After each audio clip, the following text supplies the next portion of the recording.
नमस्कार शेळीपालक मित्रांनो, आपल्याला आपल्याच एका शेळीपालकानं कमेंट केली होती की मुरघास बनवण्यासाठी मका या चारा पिकाला प्राधान्य द्यावं की मेगा स्वीटला प्राधान्य द्यावं।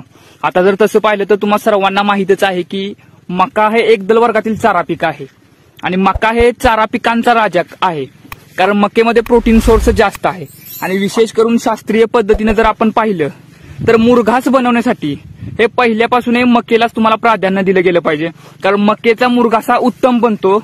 दुग्ध व्यवसायासाठी जरी तुम्ही मुरघास करत असाल तरी तुम्ही मकेलाच प्राधान्य दिलं पाहिजे, कारण मकेमध्ये जास्त प्रोटीन सोर्स आहे, चारा पिकाचा राजा आहे आणि त्याचबरोबर आपल्या पशूंचा सर्वात आवडता चारा हा मका आहे।